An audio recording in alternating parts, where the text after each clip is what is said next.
Selam arkadaşlar. Bugün sizinle öyle bir isim konuşacağız ki anlattıklarını duyduğunuzda ya bu adam kesin kafayı yemiş diyeceksiniz ya da bir anda durup etrafınıza bakacaksınız ve şu soru aklınıza gelecek. Acaba gerçekten her şey göründüğü gibi mi? Konumuz komplo teorileri dünyasının en tartışmalı, en çok konuşulan isimlerinden biri David Icke. Ama bugün size sadece sıradan bir hayat hikayesi anlatmayacağım.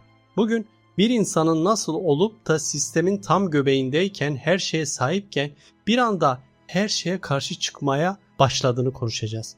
Ve daha önemlisi üzerinden 30 yıl geçmesine rağmen neden hala milyonlarca insanın onu pür dikkat dinlediğini anlayacağız. Hazırsanız zihninizi biraz zorlayacak, hatta belki biraz rahatsız edecek bir yolculuğa başlıyoruz. Şimdi bir anlığını hayal edin. Televizyondasınız, milyonlarca insan sizi izliyor. Hafta sonları evlere konuk oluyorsunuz. İnsanlar size güveniyor. Sesinizi seviyor. Kariyeriniz tam anlamıyla zirvede. BBC'nin en popüler spor spikerlerinden birisiniz. Hani o imrendiğimiz, hayatını kurtarmış dediğimiz insanlardan biri. İşte David Icke tam olarak buydu. Her şey yolundaydı. Ama sonra bir gün çıkıp tüm bu başarıyı, parayı ve saygınlığı bir kenara itiyorsunuz. Ve canlı yayında öyle şeyler söylüyorsunuz ki o an stüdyodaki hava bir anda buz kesiyor. İnsanlar önce bir duraksıyor, ne diyeceğini bilemiyor. Sonra o alaycı gülüşler başlıyor. Yıl 1991. İngiltere'nin en ünlü programı olan Vogue programında David Icke kameraların tam karşısına geçiyor. Üzerinde o meşhur turkuaz rengi kıyafetleriyle şunu söylüyor. Ben bu dünyaya özel bir görev için geldim. Dünyayı bekleyen büyük bir değişim var. Stüdyoda bir anda kahkahalar yükseliyor. Sunucu bile bıyık altından gülüyor. Herkes bunun bir şaka, bir reyting numarası olduğunu düşünüyor. Ama Icke'ın yüzünde en ufak bir gülümseme yok. O bölümüne ciddi, hatta bir adım daha ileri gidiyor. Gerçekliğin, bizim 5 duyumuzla algıladığımız o şeyin aslında koca bir yalandan ibaret olduğunu söylüyor. Ertesi gün ne mi oldu? Tam bir yıkım. Gazeteler onu yerden yere vurdu. Manşetlerde tek bir kelime vardı. Kaçık. Akıl sağlığını kaybetti dediler. Sokakta yürürken insanlar onunla açık açık dalga geçmeye başladı. Düşünsene, hayatın boyunca tırnaklarınla kazıyarak kurduğun her şey tek bir gecede, tek bir programda yerle bir oluyor. Şimdi burada durup kendine şu soruyu sor. Sen olsan ne yapardın? Tamam, hata yaptım deyip geri mi çekilirdin? Yoksa utancından eve kapanıp susar mıydın? David Icke bunların hiçbirini yapmadı.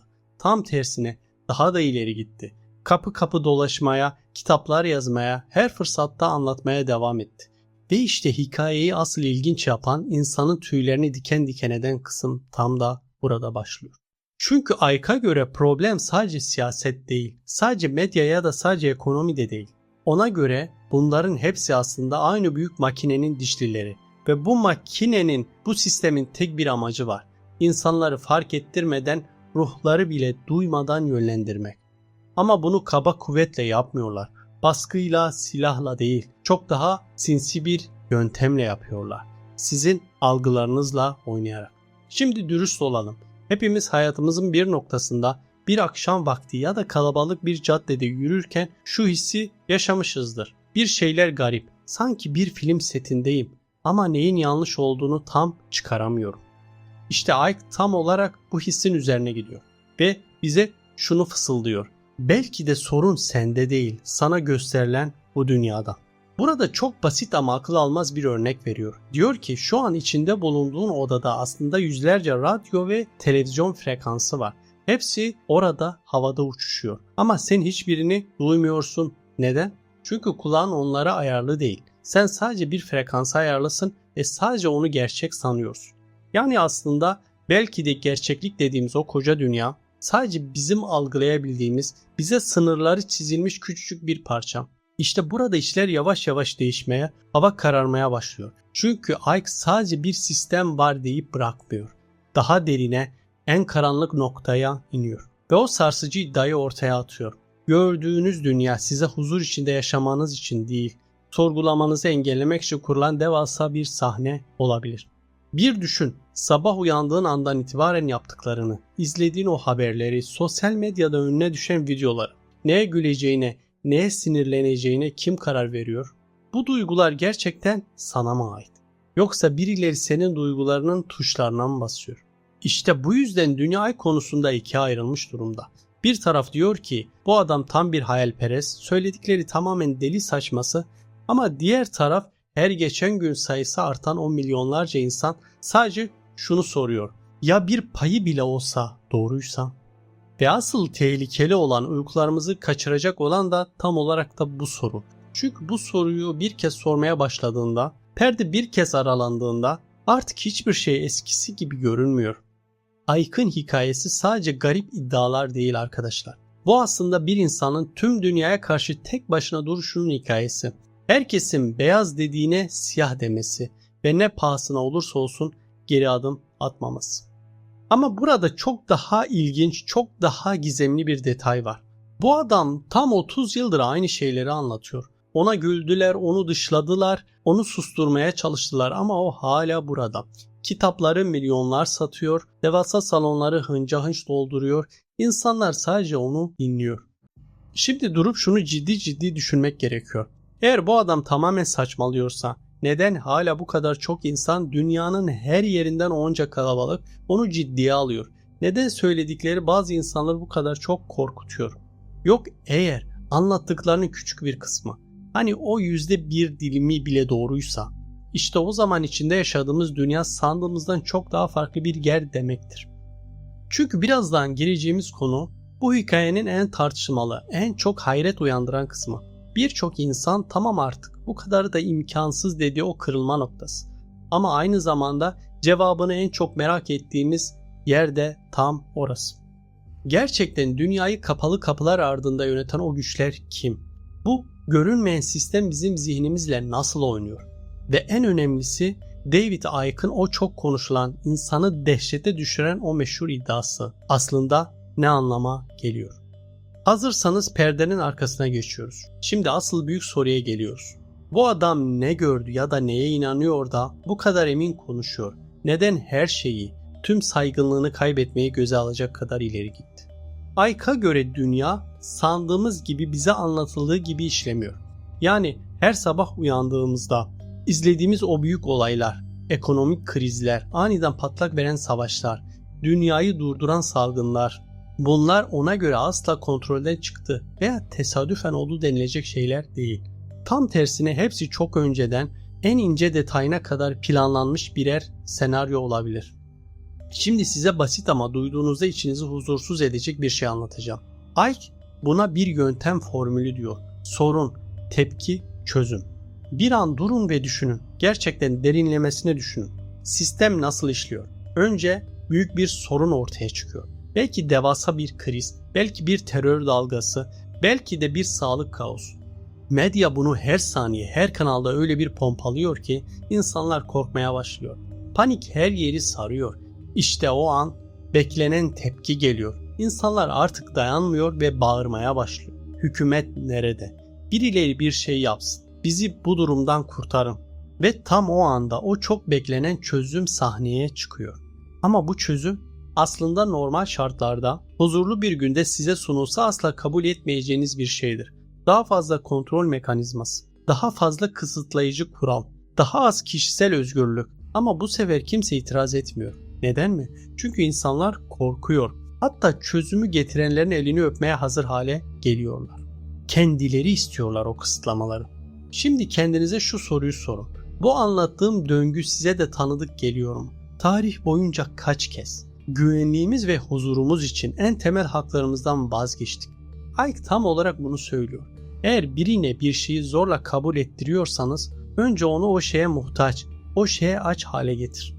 Peki bu devasa oyunu kim kuruyor? Seçtiğimiz siyasetçiler mi? Büyük devlet başkanları mı? Icke'a göre kesinlikle hayır. Ona göre onlar sadece görünen yüz, sadece bir sahnenin, bir tiyatronun oyuncuları. Onlar gider, başkaları gelir. Ama senaryo hiç değişmez. Çünkü asıl güç o parıltılı sahnelerin çok daha gerisinde, perdenin arkasında gizli. Ve burada karşımıza çok tanıdık, çok güçlü bazı isimler çıkıyor.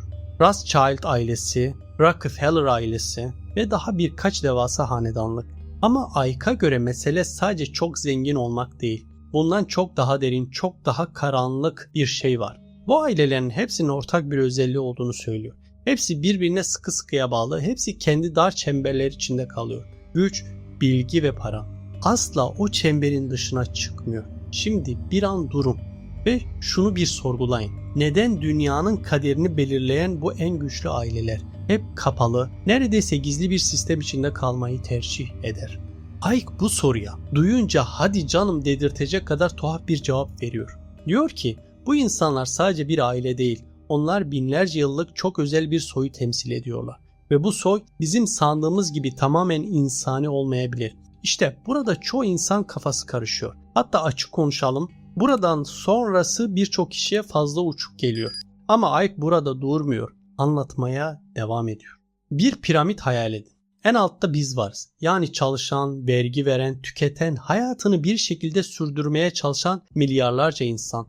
Bizim hemen üstümüzde dev şirketler var. Onun üstünde hükümetler. Daha yukarıda ise her şeyi finanse eden merkez bankaları. Ve en tepede sizin asla adını duymadığınız, yüzünü görmediğiniz o küçücük katman. Azınlıklar ama inanılmaz bir güce sahipler. Ike tam 30 yıldır parmağıyla o noktayı, piramidin en tepesini işaret ediyor. Ve şunu ekliyor, asıl sorun dışarıda değil, asıl sorun sizin zihninizde. Ona göre bu sistem sadece fiziksel bir hapishane değil, aynı zamanda zihinsel bir kilit. Sizi sürekli korku içinde tutarak, sizi bitmek bilmeyen haberlerle, tartışmalarla meşgul ederek, sizi sürekli birilerine, birbirinize düşman ederek, sizi aslında yönetilebilir, uysal bir hale getiriyorlar. Çünkü korkan bir insan asla büyük bir resmi sorgulayamaz. Sorgulayamayan insan ise her zaman kontrol edilmeye mahkumdur. Ve şimdi en tartışmalı, en çok hayret uyandıracak o noktaya yaklaşıyoruz. Ama bunu direkt söylemeyeceğim. Çünkü bu kısmı gerçekten anlamak için zihnen hazır olmanız gerekiyor. Ike diyor ki, dünyayı yöneten bu çekirdek grup sadece insan olmayabilir.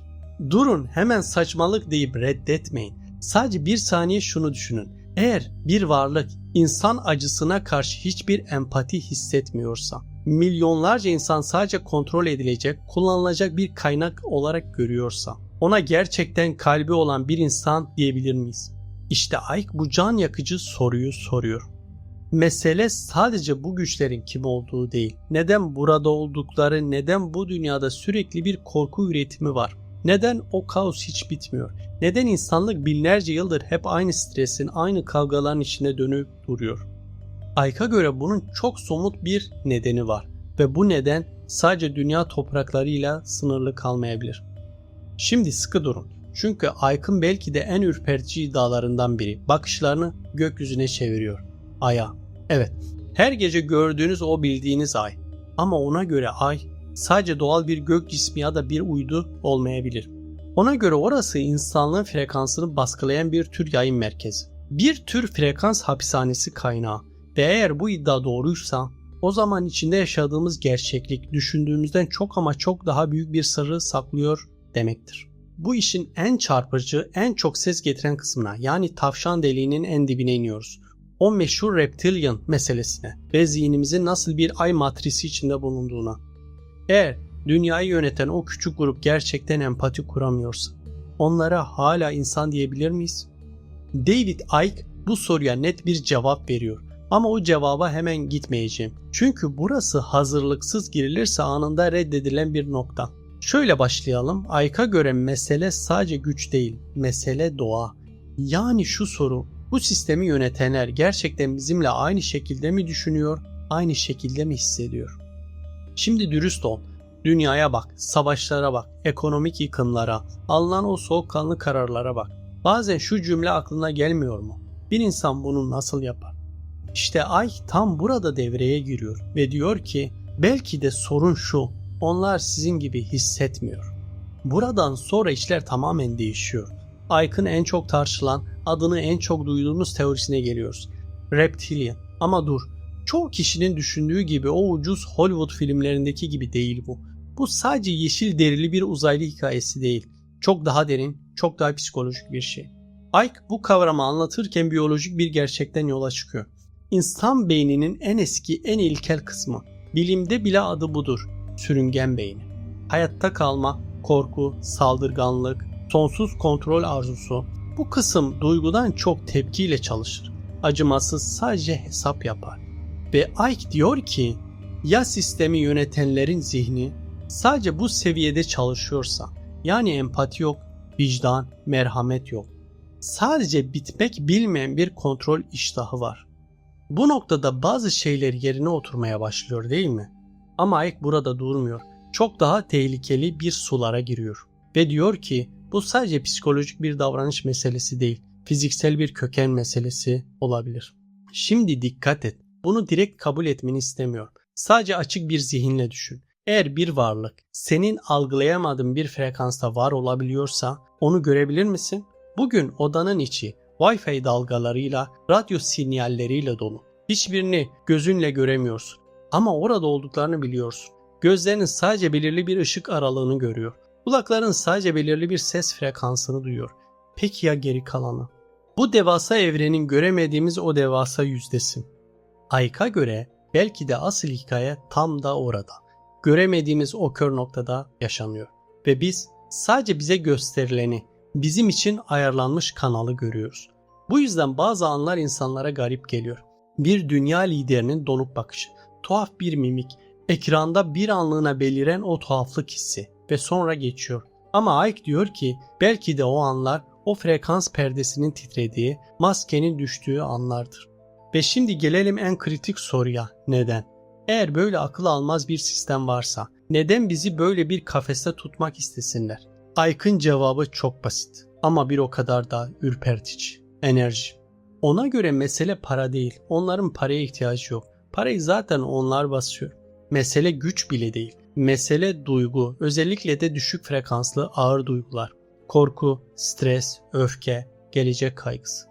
Şimdi kendi hayatını düşün.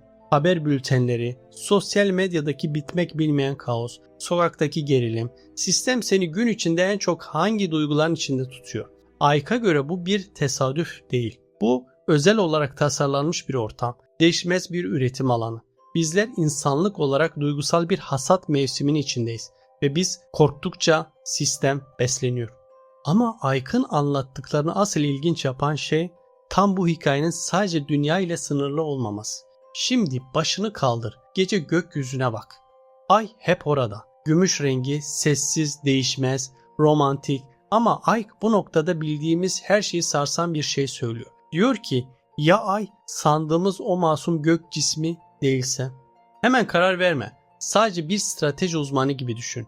Eğer tüm dünyayı kapsayacak devasa bir sistem kurmak isteseydin, tüm insanlığın zihnine aynı anda bir frekans yollamak isteseydin, bunu nerede yapardın? Yeryüzündeki bir kuleden mi yoksa doğrudan yukarıdan mı?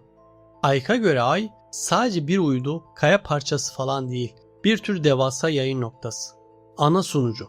Dünyanın çevresine görünmez bir ağ ören bir frekans kaynağı. İşte bizi o dar gerçeklik tünelinde tutan sinyal oradan geliyor. Ve eğer bu doğruysa o zaman mesele sadece dünyayı kim yönetiyor sorusunun çok ötesine geçiyor. Mental olarak nasıl bir kilit altında tutuluyoruz? İşte bu yüzden Ike tüm bu yapıya zihin hapishanesi diyor. Ve belki de yazdığı en çarpıcı cümle şu: parmaklıkları göremiyorsan oradan asla kaçamaz. Şimdi bu videoyu izlerken kendine şunu sor.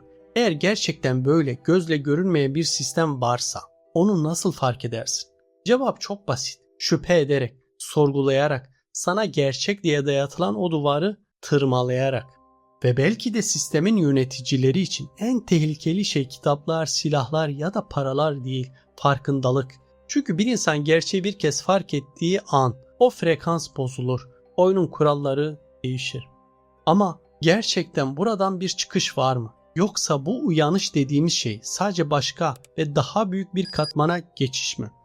Buraya kadar geldiyseniz muhtemelen zihninizde devasa bir ağırlık hissediyorsunuz. Görünmez aileler, frekans hapishaneleri, empati yoksunu yöneticiler ve aydan gelen yayınlar. Eğer her şey bu kadar karanlıksa, eğer etrafımız görünmez duvarlarla örülüyse, o zaman pes edip bir köşeye mi çekilmeliyiz? David Icke'a göre cevap çok net, asla.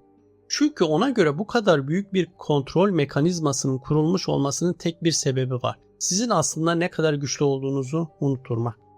Icke'ın 30 yıldır anlattığı o karanlık tablo aslında madalyonun sadece bir yüzü. Madalyonun diğer yüzünde ise insanlığın en büyük sırrı saklı. Icke bize şunu fısıldıyor. Siz David Icke değilsiniz. Siz isminiz, işiniz ya da bedeniniz değilsiniz. Siz her şeyi bilen, her şeyi gören ve her şeyi olan sonsuz farkındalıksınız.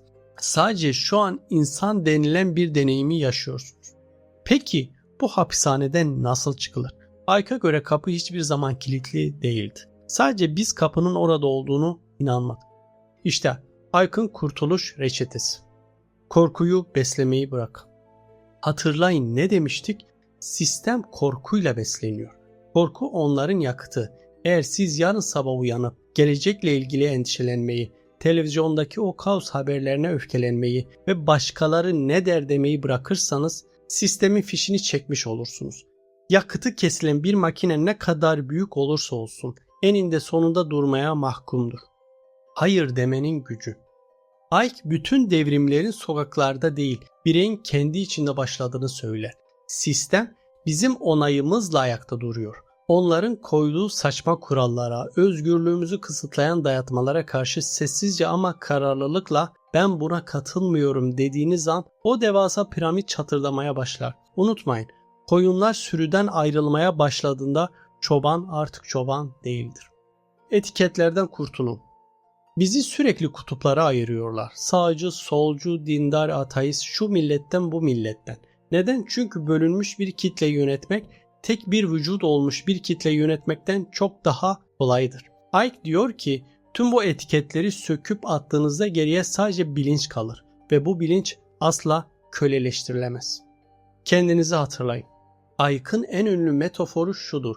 Bir odadasınız ve odanın her yeri ekranlarla dolu. Bu ekranlarda size sürekli kim olduğunuz, neye inanmanız gerektiği ve neyden korkmanız gerektiği anlatılıyor. Çıkış yolu çok basit. Bakışınızı o ekranlardan çevirin, içinize dönün. Sessizliğe odaklanın. Gerçek sizin kim olduğunuzu ancak o sessizlikte duyabilirsiniz. Arkadaşlar, David Icke'ın hikayesi aslında bir komplo teorisinden çok daha fazladır. Bu bir insanın kendi gerçeği uğruna tüm dünyayı karşısına almasının hikayesidir. Ona inanmak ya da inanmamak tamamen sizin seçiminiz. Belki anlattıkları gerçekten deli saçması. Belki de o mağaranın dışına çıkıp geri gelen ve gördüğü ışığı anlatmaya çalışan o cesur adam. Ama önemli olan Icke'ın %100 haklı olup olmaması değil. Önemli olan onun bizi zorladığı o eylem, sorgulamak. Eğer bugün bu videoyu bitirdiğinizde her gün yaptığınız bir şeyi neden yapıyorum diye sorguluyorsanız, eğer size sunulan gerçeğe bir saniye bile olsa şüpheyle bakabiliyorsanız, Icke amacına ulaşmış demektir. Çünkü hapishaneden kaçmanın ilk adımı bir hapishanede olduğunuzu fark etmektir. Şimdi etrafınıza bir daha bakın. Hala aynı dünyayı mı görüyorsunuz? Yoksa perdeler yavaş yavaş aralanıyor mu? Seçim sizin. Frekansınızı değiştirin. Dünyanızı değiştirin. Unutmayın, gerçek sizi özgür kılar ama önce biraz canınızı yakabilir. İşte hikaye tam burada, senin zihninde devam ediyor. Artık perdenin arkasını biliyorsun. Ya da en azından orada bir perde olduğunun farkındasın. Bundan sonrası hangi frekansta kalmayı seçeceğinle ilgili. Ben İbrahim Ertaş. Eğer bu video zihninizde bir şeyler tetiklediyse, eğer bir anlığına bile olsa durup ya gerçekten diye düşündüysen, kanala abone olmayı, videoyu beğenmeyi ve en önemlisi o içindeki sesi yani düşüncelerini yorumlarda paylaşmayı unutma. Senin sorun belki de başkasının uyanışı olacak. Çünkü bazen en büyük uyanışlar tek bir soruyla başlar. Bir sonraki videoda gerçekliğin bir başka katmanında görüşmek üzere. Kendinize iyi bakın, sorgulamaya devam edin.